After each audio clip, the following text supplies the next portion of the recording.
كل حد فينا في وقت من الأوقات كان عنده رغبة إن هو يتغير، أو عنده شيء في حياته هو عايز يغيره. أي تغيير يا جماعة ما بيحصلش غير بحاجتين أساسيتين، ما ينفعش تعملي تغيير في حياتك من غيرهم. أول حاجة إن أنت تكون صادق مع نفسك، دي أول حاجة. تاني حاجة تكون مسؤول عن حياتك. من غير الحاجتين دول أنت مش هتعرف تغير شيء. ربنا بيقول لنا ايه؟ ان الله لا يغير ما بقوم حتى يغيروا ما بانفسهم. عمرك ما هتعرف تغير شيء خارجي غير لو انت غيرت اللي جواك. اللي جواك ده عبارة عن ايه؟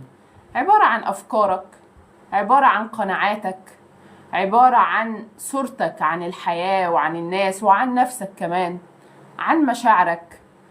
الحاجات دي لو انت معرفتش تشتغل عليها وتغيرها مش هتعرف تعمل تغيير خارجي وتحس بيه. لان اي تغيير مصحوب بان انا اكون صادق مع نفسي، انا شايف الوضع اللي انا فيه داخليا مش خارجيا بس. اوكي؟ يعني بمعنى اصح ان انا لازم من جوايا اكون شايفني بجد، يعني اكون فاهم وشايف اللي بيدور جوايا. مفضلش طول الوقت اشوف الناس هي السبب، اشوف البلد هي السبب، اشوف اي شخص غير السبب. وده اللي بينقلنا للنقطة التانية، ان انا اكون مسؤول. يعني انا صاحب الزمام في حياتي، انا اللي بمشي حياتي زي ما انا عايز، مش الناس هي اللي بتمشيها. اوكي؟ فاول حاجة لازم اكون صادق مع نفسي.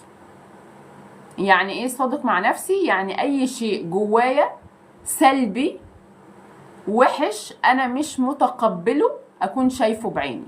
لان انتوا ليه بتلبسوا اقنعة طول الوقت؟ يعني ليه طول الوقت بتسعوا ان انتوا ترضوا الناس، وبتسعوا طول الوقت ان الناس تقول لكم برافو، او تسعوا طول الوقت ان الناس تتقبلكم وتحبكم وتهتم بيكم؟ لان انت اصلا من جواك حاسس ان انت مش مقبول، مش محبوب، عندك مشاكل كتير، مش عارف تكون صريح وواضح مع نفسك اتجاهها. يعني هتلاقي بعض الاشخاص مثلا بيغيروا من الناس حواليهم. لو انا شخص صادق مع نفسي وحسيت بمشاعر غيرة، اللي بعمله ايه وقتها؟ ان انا بقعد مع نفسي بسأل نفسي هو انا ليه حسيت بالغيرة اتجاه فلان؟ حسيت ليه بالغيرة اتجاه فلان؟ اولا اعتراف ان انا غيرت اصلا دي حاجة مهمة جدا جدا، وده بداية ان انا اكون صادق. انا فعلا هنا صادق مع نفسي، انا حسيت بغيرة فاعترفت بمشاعري اللي هي من وجهة نظري ومن وجهة نظر الناس التانية ان هي حاجة وحشة. ولكن مفيش يا جماعة شعور سلبي. ان انا اتعامل معاه ازاي واسيبه جوايا يكبر ويخليني ادمر نفسي وادمر الناس اللي حواليا، هو ده الشعور الغلط، او الشعور اللي انا اقدر اقول عليه شعور سلبي. لكن اي شعور بيجيلنا اتعامل معاه ان هو جاي يخدمك مش جاي يعطلك. احنا لما بنحتفظ بيه ولما بنحاول طول الوقت نكبته جوانا او نهرب منه، احنا اللي بنكبره جوانا. فبالتالي مع الوقت هياكلنا احنا وهياكل اي شيء خارجي حوالينا. فاي حد فيكم عايز يبدأ رحلة تغيير حقيقية لازم يكون صادق مع نفسه، لازم يشوف نفسه على حقيقتها ايا كانت الحياة دي عاملة ازاي. مش شرط تقول للناس ان انت كذا وان انت كذا، خليك ده بينك وبين نفسك. اقعد مع نفسك قول لنفسي هو انا ليه حسيت بمشاعر غيرة؟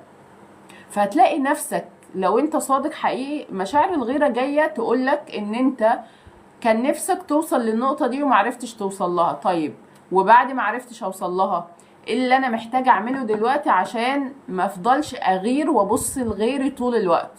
محتاج ان انا اخد خطوات حقيقية في ارض الواقع عشان اوصل للشيء اللي انا نفسي فيه، اللي انا بشوفه في الناس او الناس بتعمله او الناس طول الوقت واصلاله وانا لا. فلما ابدأ اخد خطوات ومع الوقت اوصل للشيء اللي انا بتمناه، مش هيصير غيرتي لما اشوفه بره عند حد تاني خالص. فيبقى الغيرة هنا هدفها كان لمصلحتك. لكن ده شخص صادق مع نفسه، فاخد الشعور، حلله، فهم اللي وراه وفهم ايه سببه الحقيقي، جذره ايه، وخد خطوات. تمام؟ انا شخص صادق مع نفسي، يعني طول الوقت انا شايف نفسي وانا بتعامل او بتعاطى في الحياة انا بعمل ده ليه. يعني انا ممكن طول الوقت اكون بتعامل مع شخص بطريقة فيها هجوم مثلا، اسأل نفسي انا ليه بتعامل كده مع الشخص ده تحديدا؟ إيه السبب؟ ممكن الشخص ده يكون بيفكرني بوجع في الماضي مثلا، ممكن الشخص ده احسن مني في حاجة برضو انا عايزة اوصل لها، او الشخص ده من وجهة نظري انا بناء على معتقد عندي مغلوط ان هو وصل لحاجة هو ما يستاهلهاش. فدي فكرة عندي انا محتاجة احللها. هو انت مين اصلا اداك الحق ان انت تحكم على غيرك؟ فدي بداية الصدق مع نفسي، ان انا ابقى واخد بالي من كل شعور، من كل فعل اتجاه نفسي واتجاه الاخرين. ليه طول الوقت حابب اعيش دور المنقذ في حياة الناس اللي حواليا؟ ليه دايما لابس عباية ان انا عايز اساعد الناس؟ لو انت شخص صادق مع نفسك هتفهم ان انت طول الوقت عايز تساعد الناس، او عايز تطلع الناس من مستنقع هم فيه لحاجة افضل، عشان تحس ان انت متشاف منهم ومتقدر منهم. فبالتالي بعد ما تعيش دور ان انت منقذ لحياة الناس دي، فالناس دي من وجهة نظرك هتشوفك وهتشوف ان انت حد كويس، فانت مفتقد للشيء ده، فبتاخده بشكل غير مباشر من خلال قناع المنقذ. فانا هنا بكون صادق مع نفسي. عشان احل المشكلة دي لازم اكون صادق مع نفسي. انا لو مش صادق مع نفسي هتعامل طول الوقت مع القناع اللي انا حاطه ده ان انا حد كويس، وان انا بساعد كل الناس والناس وحشة والناس ما بتساعدنيش والناس في الاخر بتسيبني، واي حاجة بعملها ما بتتمر اسمها ايه، اي حاجة بعملها لاي شخص ما بيشكرنيش عليها. ثواني عشان في اوكي. فدي الفكرة، دي اول نقطة، ان انا اكون صادق مع نفسي. ولازم تاخد خطوات ونية حقيقية ان انت تكون صادق مع نفسك. تاني حاجة بقى المسؤولية. مادام انا صادق مع نفسي فلازم اخد خطوات على ارض الواقع. الخطوات دي هي مسؤوليتي انا، لا ابوك ولا امك ولا اي شخص في الحياة هياخد مسؤولية تغييرك او مسؤولية حياتك. وانت كمان ما ينفعش طول الوقت تعيش في وعي ضحية، وان انت ضحية للناس اللي حواليك، برغم ان ربنا سخر لك كل شيء في الكون وجعلك مسؤول. فعيب قوي يبقى ربنا مديك كل الامكانيات دي ومديك كل التسخير ده وانت شايف نفسك ضحية للناس اللي حواليك، وان الناس اللي حواليك هي اللي بتمشي حياتك. لا، اللي بيمشي حياتك انت. لان المسؤولية هنا ما تخلينيش الوم نفسي وطول الوقت اجلد نفسي وطول الوقت احمل نفسي حمل اكتر من الطبيعي. المسؤولية معناها ان انا قادر اغير. مادام انا مسؤول عن شيء بيحصل في حياتي، المسؤولية معناها ان انا قادر اغير الشيء ده، قادر اشوف طريق تاني يخليني اطلع بره دايرة معينة انا عايش فيها طول الوقت. يعني في بعض الاشخاص لما بيدخلوا علاقات ما، فهم طول الوقت لما يدخلوا علاقة معينة وما ياخدوش اللي هم عايزينه، او الشخص ده يكذب عليهم في حاجة، او الشخص ده ممكن يكون بينتقدهم في شيء ما، فهم بيشوفوا ان الشخص ده هو اللي وحش. مع ان الاشخاص في حياتنا هي انعكاس لينا اصلا. الاشخاص جاية توريكي عوار جواكي، او جاية توريك عوار جواك انت مش شايفه. فلما يحصل الانعكاس ده، الطبيعي ان انا اتعامل مع اللي انا شايفه ده، مش ان السبب فيه الشخص ده، السبب فيه ممكن يكون عندي. يعني في شخص بيأذيك مثلا، تمام، والشخص ده مستمر في الأذية، فأنا قدامي حلين: يا إما أتعامل وأفضل في العلاقة دي وأقول لنفسي إن الشخص ده مؤذي بس أنا مش قادرة أسيبه، زي الست مثلا اللي متجوزة شخص بيضربها بيأذيها طول الوقت، ما بيصرفش عليها، ما بيعملش أي شيء يخليها تستمر معاه. أوكي؟ ايه دايما تحليلها للوضع؟ هتفضل تقولك اني انا ما اقدرش اسيبه عشان عيالي مثلا. دي حجة كل واحدة عندها مشاكل مع جوزها، بس مش ده السبب الاساسي. السبب الاساسي ان الست دي ممكن تكون متعلقة بالشخص ده، ان الست دي ممكن ما تكونش عارفة تتحمل مسؤولية حياتها، برغم ان هو اصلا مش متحمل المسؤولية، بس على الاقل من وجهة نظرها هو موجود، فهي في مكاسب بتاخدها من الشخص ده برغم ان هو بيأذيها. اوكي؟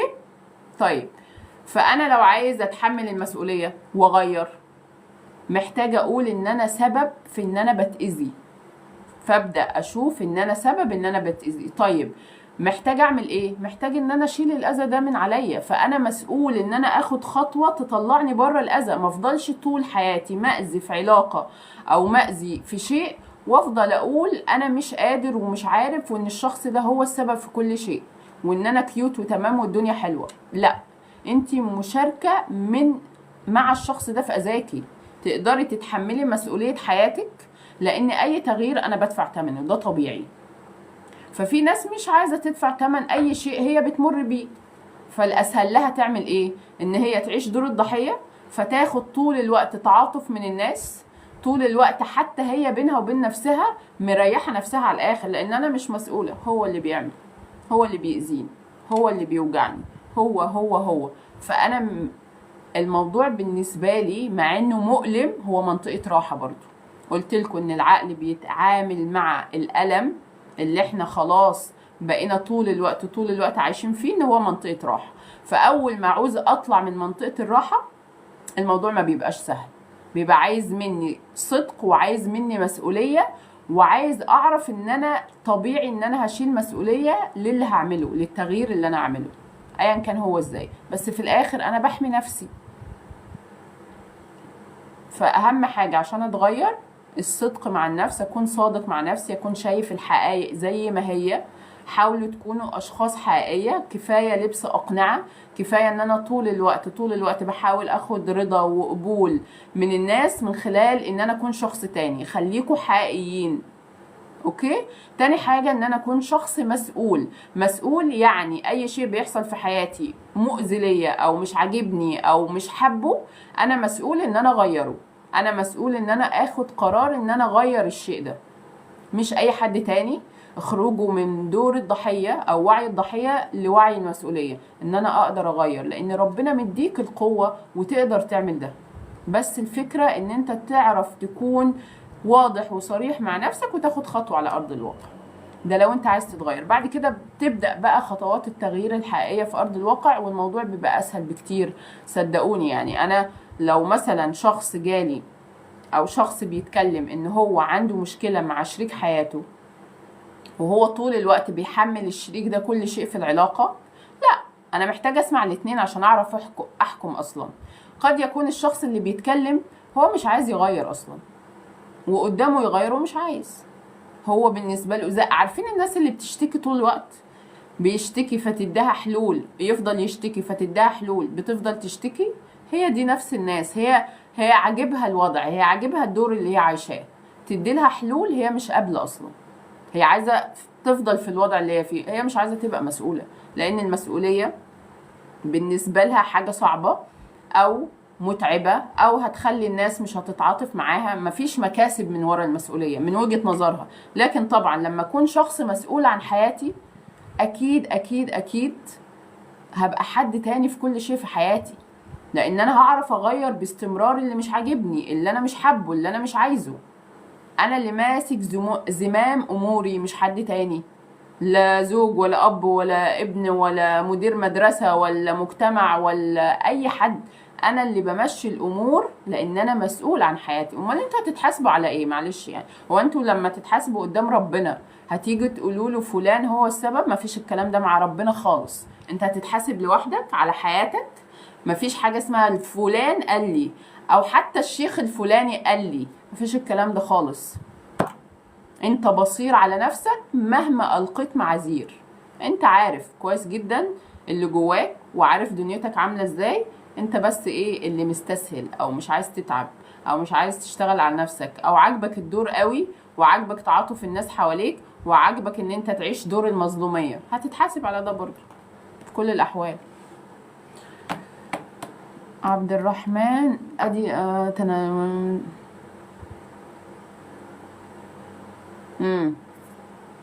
لا بص يا عبد الرحمن، العلاقة سواء انت راجل او سواء انت بنت اللي بيسمعني، لان ده برضو بيحصل مع الرجال. يعني عبد الرحمن هنا مشكلته ايه؟ ان هو في علاقة بقاله 9 سنين هو اللي بيعمل كل حاجة جوه العلاقة، الطرف التاني مش عايز يعمل حاجة من باب ان هو الراجل، وده مش حقيقي. زي برضو ما بنت تفضل مع راجل طول الوقت هي اللي بتعمل كل حاجة وهو ما بيعملش حاجة. جماعة العلاقات بتتبني على طرفين مش طرف واحد، طرفين، انا باخد وبدي. مفيش علاقة بتبنى على طرف واحد. العلاقة اللي بتبنى على طرف واحد هي علاقة فيها استغلال، مش علاقة حقيقية، مش علاقة هتخلي فيه دعم فيها او هتخليني احسن. مفيش الكلام ده. العلاقة مبنية على خد وهات، علاقة تبادلية. اوكي؟ العلاقات الطبيعية بتطلعنا قدام، لكن لو شخص بياخد منك بس، موجود معاك عشان ياخد منك بس، اعرف ان هو بيستغلك.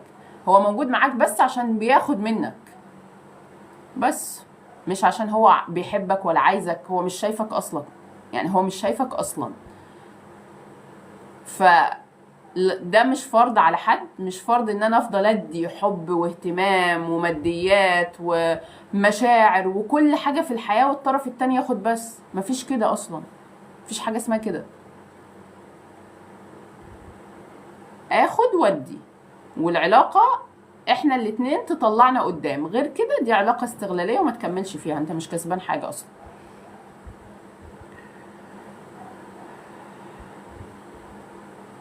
كفاية النهاردة كده.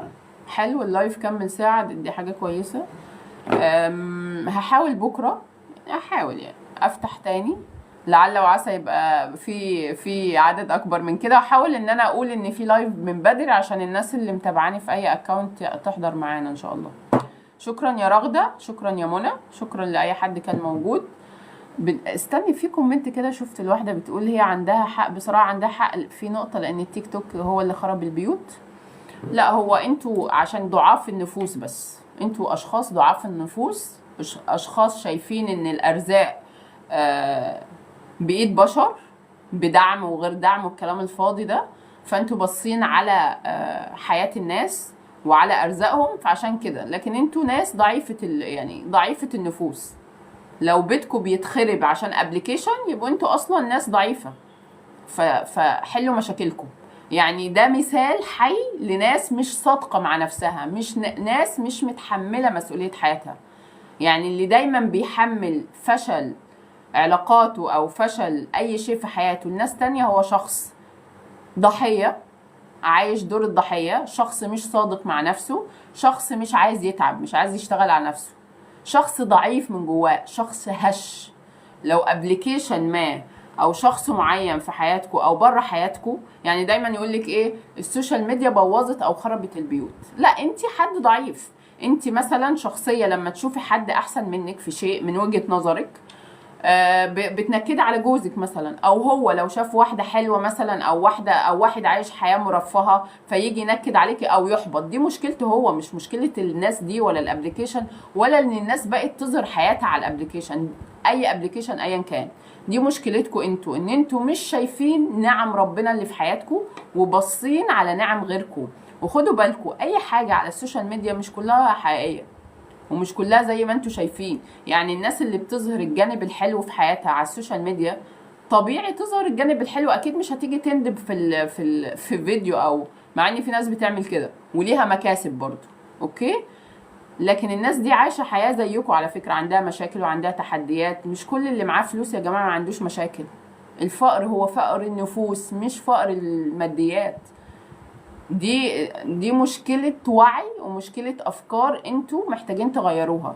الوعي ان انت تبدأ تشوف كل حاجة على حقيقتها، ومش دي الحقيقة اللي انتوا شايفينها.